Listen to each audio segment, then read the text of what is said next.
Bien, ahora voy a presentarles el artículo científico denominado Prediction of University Dropout Using Machine Learning. Fue realizado por Fernanda Núñez, Manuel Ayala y Janice Riva. Vamos a ver un poco sobre la introducción, el método, los resultados y las conclusiones. Realmente la deserción universitaria es un fenómeno que se produce en las instituciones de educación superior. Difiere en porcentaje entre las universidades, entre las carreras, entre las modalidades, incluso entre las cortes a nivel mundial. Esta situación ha demandado la atención de diversos enfoques, tanto teóricos como metodológicos, así como un análisis desde los contextos sociales y económicos. En ese sentido, realmente la deserción es considerada como un problema social que afecta no solo al estudiante universitario, sino a la familia, a las instituciones y a los gobiernos de turno, pues lo que hace es utilizar estos recursos invertidos y no aprovecharlos eficientemente, generando desigualdad social, incremento de la pobreza y obviamente afecta al aprendizaje. Para ponerlos un poco más en contexto, en los primeros niveles por lo general la deserción alcanza entre un 20 y 30%. A nivel mundial, por ejemplo, Alemania declaró que la deserción bordeó el 25%, en Suiza el 30%, en países como Croacia apenas fue de un 4%, pero en países como Estados Unidos bordeó el 55%. En América Latina, para el año 2017, se declaró que la deserción bordeó en los primeros niveles del 47%. Esto debido a que en países como, por ejemplo, República Dominicana, Bolivia, Uruguay, la deserción alcanzó más allá del 70%, mientras que en países como Venezuela, Honduras, Argentina, entre un 50 y 40%. En Ecuador, en este año, la deserción en los primeros niveles fue declarada como un 26%. Sin embargo, hay países como Cuba, en la que la deserción en sí alcanza apenas un 25%, ¿no?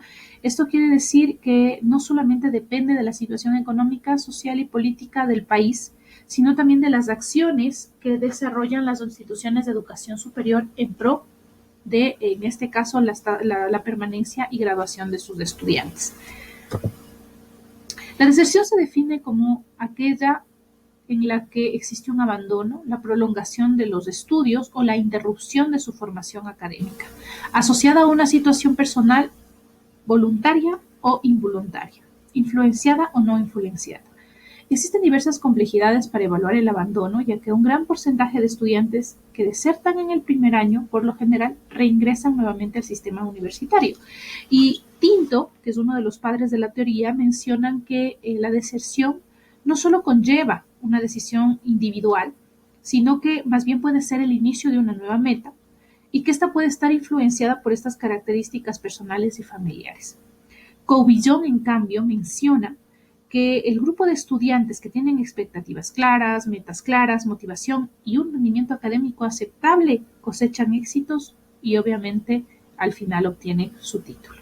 La deserción se basa en un proceso de adaptación académica y una motivación de la carrera, además de otras variables sociales, culturales, económicas, institucionales y personales.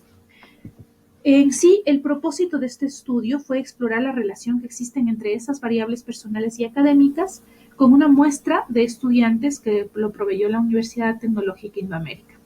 En este estudio se utilizó la minería de datos para encontrar patrones y agrupaciones de estudiantes que ayuden a explicar la deserción universitaria. Como podemos ver en este gráfico, tenemos en la parte inferior el índice de eficiencia y en la parte horizontal tenemos el número de semestres que fueron cursados. Aquí lo que se hizo es clasificar al grupo de estudiantes objeto de este estudio y obviamente se fueron ubicando los centroides para ver dónde existía más población.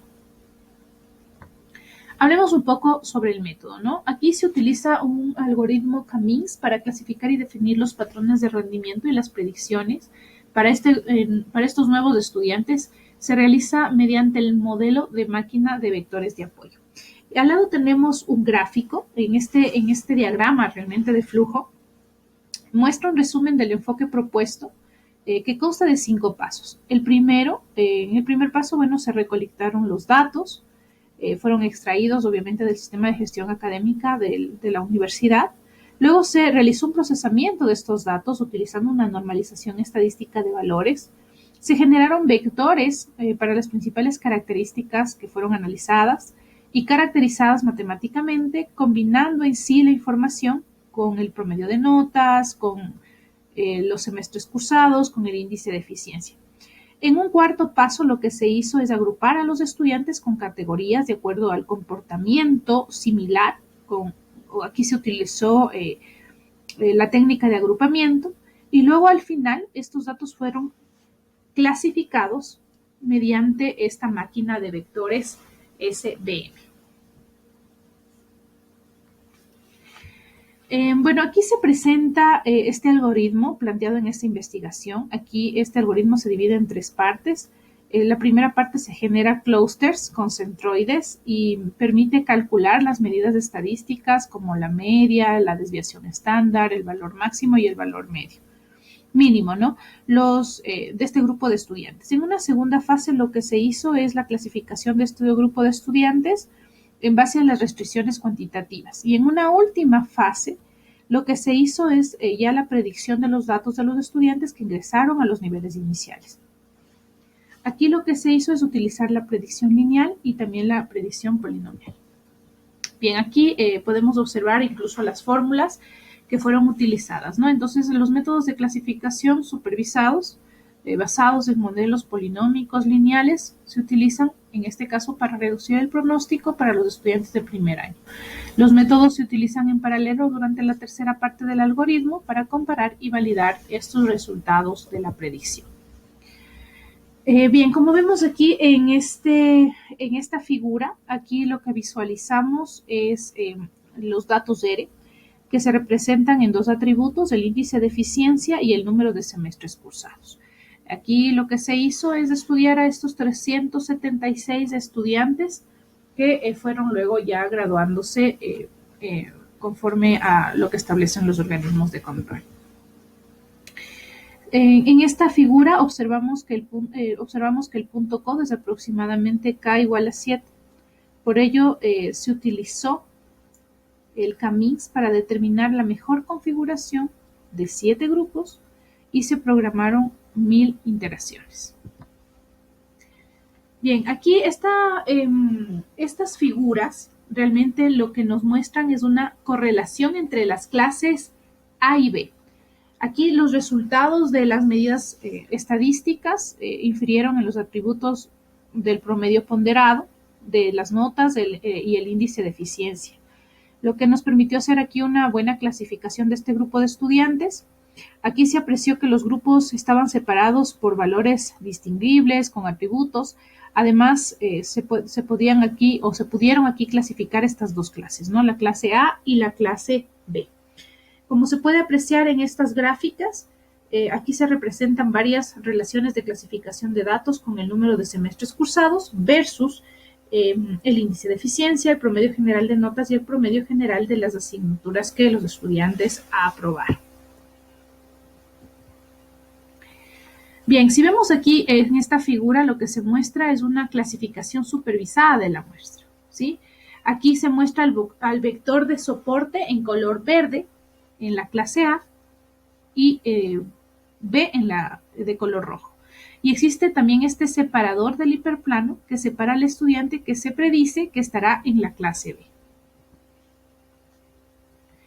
Bueno, como conclusiones, se obtuvo que en la presente investigación se estudió con una técnica para identificar este rendimiento académico de los estudiantes que ingresaron al sistema universitario.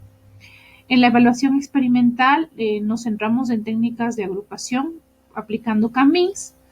Con los resultados se logró clasificar en función de restricciones cuantitativas y finalmente lo que hicimos es la predicción por medio de algoritmos, de dos algoritmos, el algoritmo lineal y el algoritmo polinomial. La clasificación de los grupos de estudiantes en base a restricciones nos permite mejorar la interpretación y la explicación de estos modelos. Los resultados proporcionan pruebas que en este caso optimizan el análisis de los entornos educativos Lo que se hizo aquí es una comparación con varias herramientas que nos permitieron, en este caso, obtener valores de los estudiantes con bajo rendimiento con más rapidez y con más exactitud.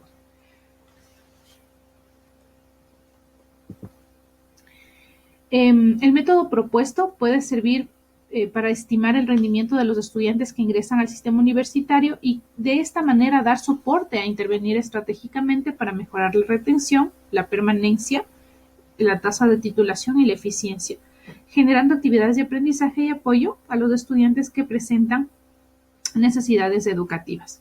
En resumen, el uso del aprendizaje automático en educación permite a los profesores evaluar y analizar datos de entornos educativos y al final mejorar los resultados académicos generales.